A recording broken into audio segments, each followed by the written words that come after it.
रात लगभग 1 बजे कुछ आहट सुन चंदा की नींद खुली। तभी उसे कुछ धुएं सा अंदर आता महसूस हुआ।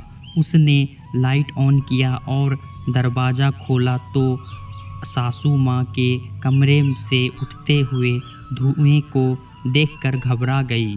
उसने जल्दी से राज को जगाया और दोनों पहुंच गए।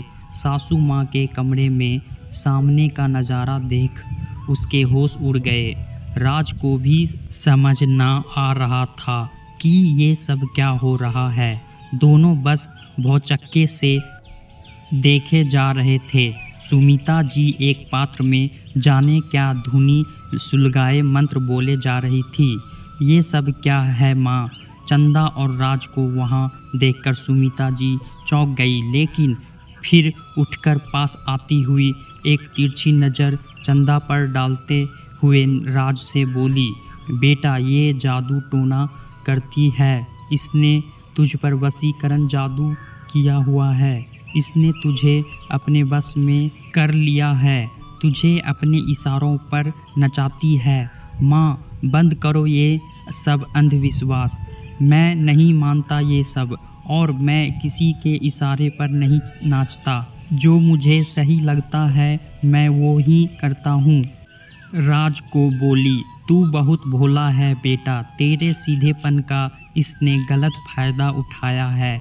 उसी वशीकरण का असर है जो अब तू इसकी हर बात में हामी भरता है। इसके पीछे पीछे इसके मायके चल देता है। इसकी उंगली भी दर्द हो जाए तो तरफ उठता है। ये जो कहती है तू वही करता है। शक तो मुझे पहले से ही था, लेकिन मेरे शक का यकीन में बदल गया है। एक बहुत पहुँचे हुए बाबा ने मुझे ये सब बताया और उन्होंने ही ये मुझे दिया है। इसे जलाकर इस मंत्र को बोलने से तेरे ऊपर से वशीकरण का असर खत्म हो जाएगा। सुमिता जी राज से बोलती जा रही थी, माँ ये बाबा लोगों को आप नहीं जानती। आपने कहीं ना कहीं इनसे अपने मन की शंका साझा की होगी, और जब इन्हें आपकी कमजोरी पता चल गई तो ये भी आपको बनाने लगे। राज ने कहा, अच्छा तभी आप आजकल हर बात पर ये बोलती रहती हैं। हर किसी से कुछ लोग पत्तियों को अपने बस में कर लेती है, लेकिन मैंने इस पर गौर ही नहीं किया कि ये आप मुझे सुना रही हैं। क्यों मम्मी जी, क्या पति पत्नी एक साथ प्रेम से खुशहाल नहीं रह सकते? कोई भी पति यदि पत्नी की भावनाओं का सम्मान करे और उसके दर्द को समझे तो ये वशीकरण होता है। फिर तो मम्मी जी, दीदी ननद ने भी जीजा जी पर वशीकरण किया हुआ है। जीजा जी तो अपनी माँ और बहनों को कभी ना अपने पास बुलाते हैं और ना ही खुद वहाँ जाते हैं। आप तो फिर भी हमारे साथ रहती हैं।